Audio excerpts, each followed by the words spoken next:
मैं कहाँ आई हूँ, मैं मंदिर आती हूँ सैटरडे को। देखो मेरे जहाँ मंदिर है वहाँ कितनी ब्यूटीफुल रिवर है। रीज़न बताऊँगी यहाँ आने का थोड़ी देर में। और ये मंदिर है यहाँ का। आंटी कितने का है?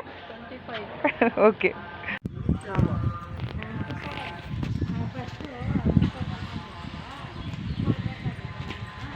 देखो कितनी ब्यूटीफुल जगह है मंदिर के पास। मैं हर सैटरडे आती हूँ उधर।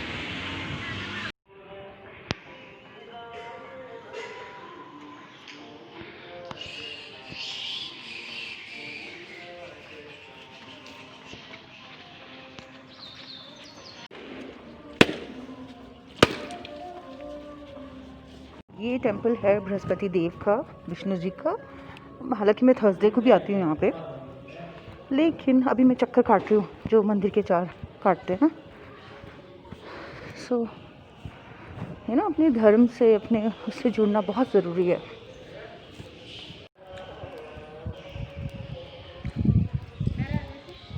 यहाँ बैठ के मैं प्रसाद खाऊंगी।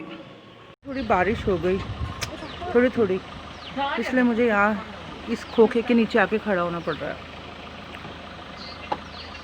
सो वापस घर वापसी। बट ये नदी ना मुझे बहुत अच्छी लगती है, पता नहीं क्यों। अगर मैं इसको ही देख लूँ तो मैं वैसे ही हील हो जाती हूँ उस नदी को देख के। पता नहीं ये नदी है, इसको क्या कहते हैं।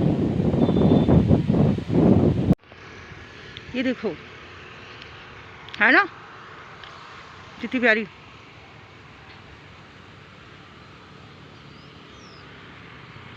मंदिर के पास ही है ये। आ गई मैं घर टेंपल से, और इस वीडियो को बनाने का मेरा सिर्फ एक मकसद है दोस्तों, और वो मकसद ये है कि आप ऑरा प्रोटेक्शन को लेके बहुत बात करते हो, है ना, कि हमारी ऑरा को कैसे प्रोटेक्ट करें, ऑरा को कैसे लॉक करें। और आप देश विदेश की कई दूसरे देशों की भी टेक्निक्स को आप अपनी ज़िंदगी में लेके आ रहे हैं, अपनी ऑरा को मद्देनज़र रखते हुए, है ना, ध्यान में रखते हुए। बट मेरा एक सीधा सिंपल सी बात है, ये पहली बार नहीं हो रहा कि किसी की स्पिरिचुअल अवेकनिंग हुई है। पहले भी होती आई हैं, आगे भी होती रहेंगी, है ना। तो बड़ी सिंपल चीज़ों की तरफ आगे बढ़े आप।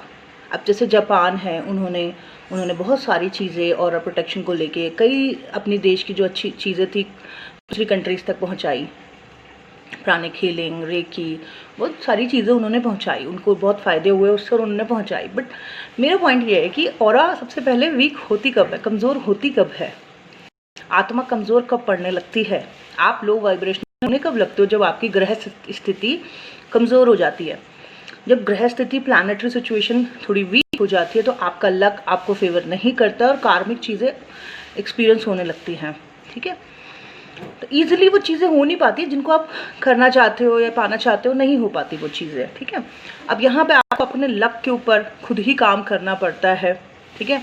और जब आप अपनी वाइब्रेशन को हाई करते हो तो आप देखते हो चीज़ें मैनिफेस्ट हो रही हैं। जैसे आप योगा करते हो, मेडिटेशन करते हो, योगा करते हो आप अपने अंदर के बैलेंसिंग के लिए, है ना।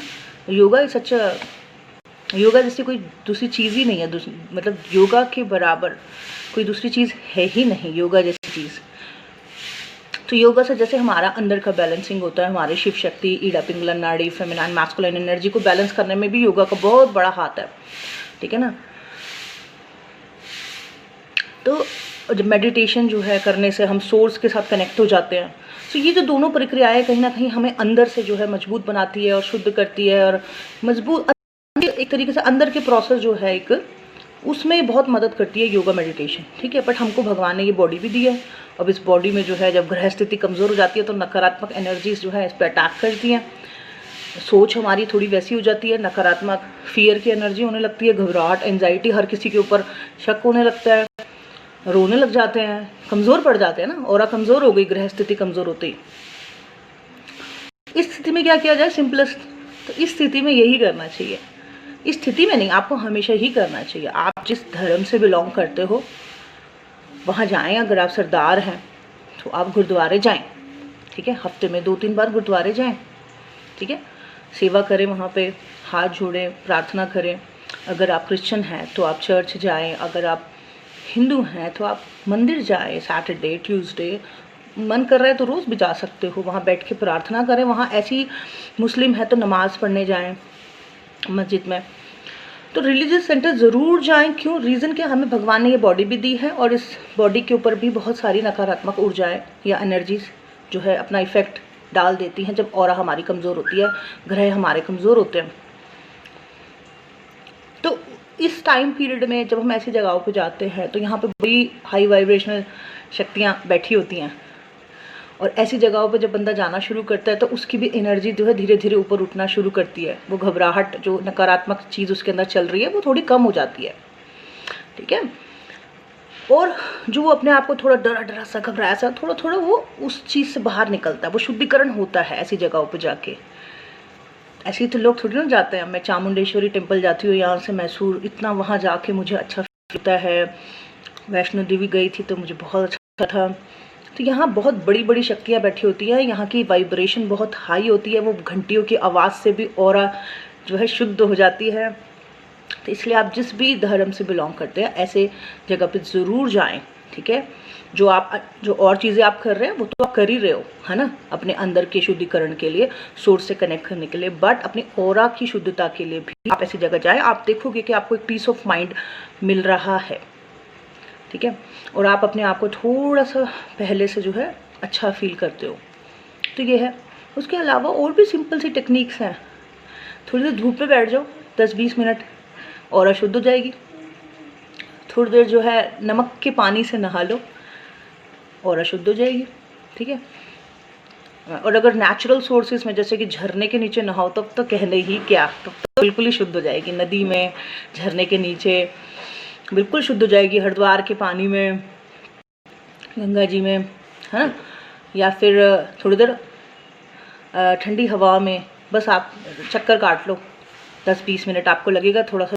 मेरे को बचपन में जब बुखार होता था तो लोग बुखार में नेड़ आते हैं, मैं कहती थी मुझे 4 राउंड मारने दो बाहर, बस मैं ठीक हो जाऊंगी। और मैं 4 राउंड मार के आती थी बाहर खुली हवा में, और मैं थोड़ा अपने आप को वैसा फील करती थी कि जैसे रिलैक्स।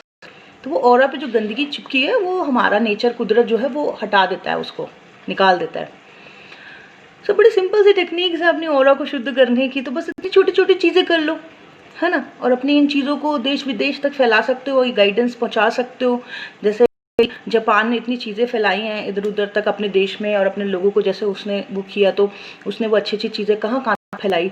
तो वैसे ही आप लोग भी जो है ये छोटी छोटी सी बातें कहाँ कहाँ तक नहीं पहुँचा सकते हो, है ना। और बस ये था मेरा आज का video. Thank you so much.